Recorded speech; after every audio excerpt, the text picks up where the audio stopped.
All right, so sausage bread, sausage stromboli. It'll probably be more like a stromboli. Sausage bread, you usually roll it up like that and then slice it. I'm gonna fold it over like flatbread and seal it like a quesadilla. Um, so before I get this going, let me show you what I've been doing. I have, I'll tell you this first. So this is non-GMO, plant-based, vegan minestrone soup. Pretty good stuff by this company. Um, and I take the sauces out. One of them had 4, the other one had 5 in it. And they're decent size. I'm going to cut it in half each to spread it out more. So that's what I'm going to be using for my sausage. I usually make my own cheese with thrivemarket.com, shaker Parmesan cheese, and I make it in a block with water, a little olive oil, salt, pepper, and agar-agar to harden it.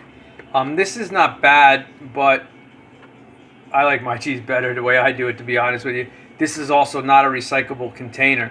They pretend it is, but it's not. Try to find number 5s that actually get recycled at your place, or that actually go further than your place to a real facility to be recycled. Your center doesn't recycle. Your center takes things in and then ships it to a bigger place. So do your research on 3, 4, 5, 6, and 7 plastics. Down there is an organic yellow onion. These are organic Campari tomatoes. If you're not familiar, they are genetically modified, slightly larger version than a cherry tomato. That's the basis of it. They're brand new to me over the last couple months. I've been growing them now because I've been using the seeds. So over here, that's that. And then there's the seeds from last night, and then I'll collect the seeds again here. This is a red bell pepper that I bought on the store, non-GMO organic, probably like almost 2 years ago. And after I ate it, I started seeding it and growing it, so it keeps happening. And I'll take you through a quick walkthrough of that. So it's going to have peppers, tomatoes, onion, the sausage, the cheese. Now, that's how it was supposed to be, but then I forgot that I have this, and it's about 4 or 5 days old, so I got to use it. So I might string some of this sauce in there, which will take away from the awesomeness of the tomatoes and the peppers and the onions. And if you've never had a stromboli anywhere, it's basically like pizza bread, and you fold it over so be all cheesy and melty and everything like that. So I might just do a little bit of this sauce and then make a piece of bread or something on the side to dip in to use the rest of the sauce, because I really want to have it just cheesy, sausage, onion, pepper, and tomatoes in there. I don't think I'm going to put any herb in it. Like, I don't think I'm going to add any sage or rosemary or oregano or anything like that, because the sausage has a nice taste like that already, an Italian sausage taste. So that's that for there. Now the bread is real easy. So I'm not measuring out anything, because I know when I put it in here about how much it will make. If you have a family of 4, you probably want to do like 3 cups. If you want to do 2 people, you probably want to use like a cup and a half. One person, I don't know. It's probably about a cup, maybe slightly over. Anyway, that's how that. So over here, this is what I use. But I'm getting rid of this finally. It's excellent. It's non-GMO. It's malt, barley, and wheat, and it's awesome for making pizzas, flatbreads, quesadillas, or whatever you want to call them, like folding them over, strombolis, whatever you want to call it. Makes really, really good. But I can't recycle the bag. So I found this company. It says Green Heights. I think it's from India. Large thing. There's a garbanzo bean in the back, which I wouldn't recommend. That has a real heavy taste to it. But this white quinoa is awesome. So now I got to get, and they're recyclable #1 containers. So I have to get in a number brown rice and a white rice. And what I've done so far is I've done the quinoa and the garbanzo bean, and I put a little bit too much garbanzo bean in it, but the taste and the structure was good. When I did quinoa on its own, it was pretty good. When I mixed the quinoa with the bobs, it was pretty much the same, with a little bit of more crunch, because the quinoa is a little bit more of a breadcrumby type texture, I guess you can call it. It's not as smooth and silky as the rest of the flours. But I think I'll be able to do a quinoa, brown and white rice. And if I have to, maybe add a little bit of honey or something to give it that taste. I think it will be very, very close to this Bob's flour, which is this artesian bread, and it is awesome. And that way I can recycle the containers. All right, for this, all you have to do is add water to it until it's like a little bit close to pancake batter. Don't worry if there's a little lumps in it or not. Just so enough you can pour it in a little bit easy. I'll fill it up and show you. So I'm going to put some salt, pepper, dried oregano in there, and then water, and that's it. And for whatever reason, maybe it's the malted barley, but this has like that pulley yeastiness to it, which is really cool. There's nothing in the ingredients. Just to show you, that's what's in it. Boy, my camera is not that great if you ever watch one of my videos.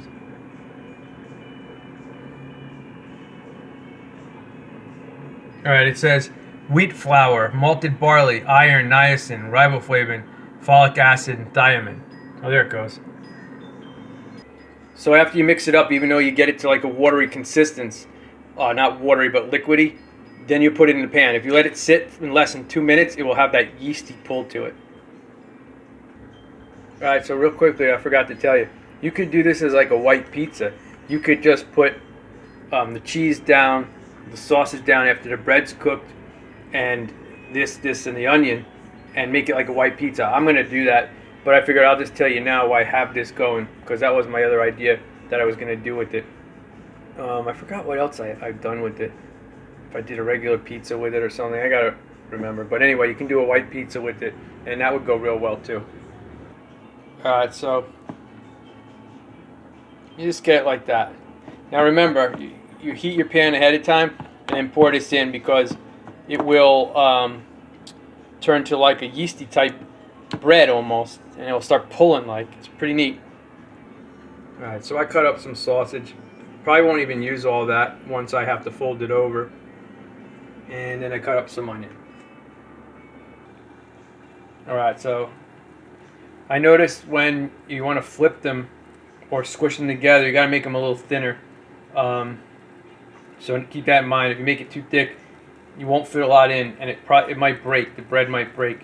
A true Stromboli is actually made like where you tuck the bread and fold it and everything and put it in the oven. So it looks like a football, or sometimes like a strange harp shape or something, and it's all tucked in and baked and everything.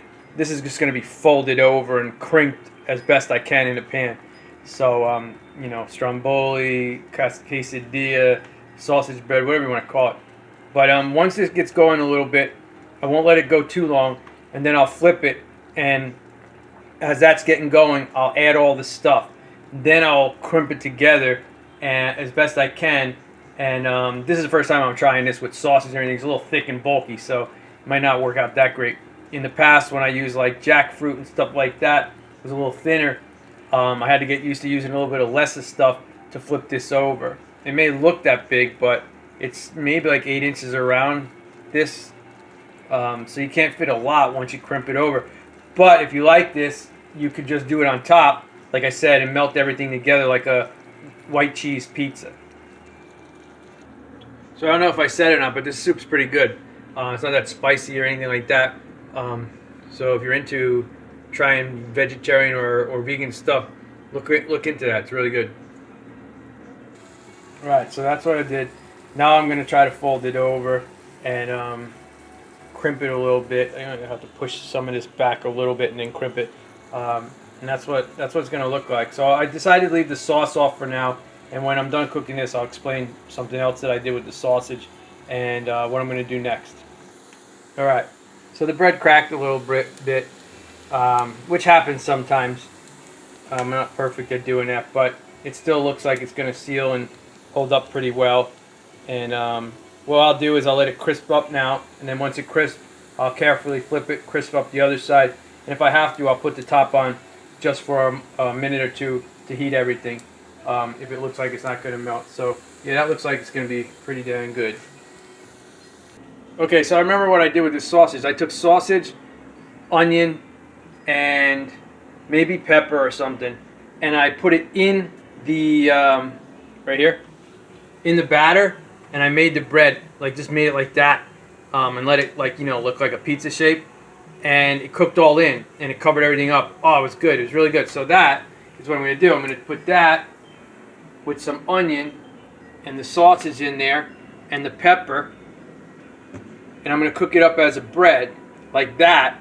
And then what I think I'll do after that, I think I'll put the tomatoes maybe in and everything too. And then what I'll do, and I'm not going to do this tonight probably, unless I do, I don't know. And then what I'll do is once this is all in the batter, I can use the sauce to dip it in. I'll heat the sauce and I'll just use it to dip the sauce in. I think that's what I might try. Or maybe I'll melt cheese over the top of it and then drizzle sauce over. I don't know. Something like that. But just in case I don't do it tonight, that's how I'm going to probably do something similar to that. All right? But if you want to make sausage bread where you put some onion and the sausage and the peppers and tomatoes, put it right in there, mix it all up real good, and make sure you just pat it down and cover it all as soon as you put it in the pan. It works out really nice. There you go. Now I'll just mix that up. There you go. We'll make some great bread. Since I don't have a lot, I'm going to mix that cheese in too. I've done that with my own cheese. It works out pretty good. So that's how I'm going to do it. You can do it any way you want. Alright, so this is going to be with my meal. A nice raw salad, organic lettuce, organic grapefruit, and avocado, salt, little black pepper. That will be there. So that's my raw part. This is half raw, but I'll explain to you in a minute. So Amazing Grass, I got half of the Immunity Tangerine and half of the raw from Garden of Life. This is very similar to the Garden of Life, but it's not raw. None of these are raw for them, but this is. So I use like a half of that or half of that when I do my other flavors. Lemon lime, this one's tangerine, chocolate, berry, watermelon's all right. The other ones are really good. And then I also do anywhere from 1/8 to 1/4 teaspoon of spirulina. It's naturally occurring. If it comes in or not, I don't know, but it's naturally occurring A, K, and B12, and they're like 200 to 300%, like 30% iron. There's a lot of good stuff in this, so that's really good too. So that's in there. I don't have this today, but you normally have it one a day when I wake up, or not when I wake up, but throughout the day. So mocha's good, chocolate's good by Vega 1, but don't get the vanillas. They're not good. They do not taste good. So mocha and chocolate. And this Garden of Life, you can get Garden of Life organic meal like this as raw as well. The vanilla is good. The chocolate's kind of blah, but I like to keep it on hand because the ingredient list is huge, and the protein that they use is way, way more and better than this. You can see, look at how little that is compared to this. All right. Now, this is their big guy, 18 scoops. This is their little guy, 18 scoops, $25. This could be anywhere from $50 to $55. Their 28 scooper a month basically is only like $45. So that's another great thing about that guy. All right. So this helps keep you alkaline. This helps keep you alkaline. Lots of water during the day. I only eat one meal a day. Like I said, I do normally have that, but today I'm probably not. Oh, I know what I had today in place of that. A whole pint of strawberries, or maybe more than a pint. I threw them in a blender with some almond milk, vanilla unsweetened almond milk, and my plant vitamins, which are a high calcium plant vitamin from red algae. So I had that today, which is kind of like a treat instead of one of these. So that's how I do my thing, and I only buy what I can truly recycle. And the organic, non-GMO, and all that. I'm not sure how much time I have on my camera, so I flipped it. Should be done in a minute. I want to show you a quick brief what I have indoor gardening, 2-bedroom, second floor apartment, so you can get inspired and maybe want to do it yourself. It's fun to pick food and then use it for dinner right in your house. It's awesome. So down below there, where the sunflower is, there's mini bell peppers. There's a whole tomato. There's some strawberries right there. Radishes, cukes, lettuce, spinach, strawberries, celery, basil, whole bunch of herbs up here. There's like in the back there's sage, there's oregano, there's cilantro growing, there's tomatoes, there's more basil, there's more cilantro, there's Brussels sprouts, there's potatoes out in the balcony, more tomatoes. The Campari tomatoes I used tonight, that's them. I'm growing them right there. From the container you just saw. And I don't know if they're grape or Romas. Here is some peppers that I already harvested, and now they're regrowing flowers. To give you an idea, where is that big guy? Right down there. And then there's another one right there, and they're growing some flowers here as well. There's a bigger one down there somewhere. Here he is. Let's see. There's that guy right there. So that was from the store. All these were stores. Tomatoes and peppers were from the store. And then I seeded them, non-GMO and or organic. More strawberries. And here's mini bell peppers that I harvested and I cut, and now they're growing back. They're growing back and they're growing back. So you can do that with tomatoes too. My tomatoes do that as well. Not as well, but the peppers do it good. So you can do this in a basement, in a garage, in a shed, a workshop, or in your apartment. I have another one in my room that's all strawberries. The reason there's so many strawberries, I think I'm up to 160 something, is they keep babying. So like this right here is a baby, and then it goes in there, and then it's babying again. So they just keep doing it and keep doing it. They didn't do it the first 6 months. They only had 6 plants. And then the next year they just, bam. It's been a year and 7 months since I've been doing this, and they went from 6 to like 160 something. So that's it. It's fun. Here's a great product. It's on my salad. I forgot I put that on my salad.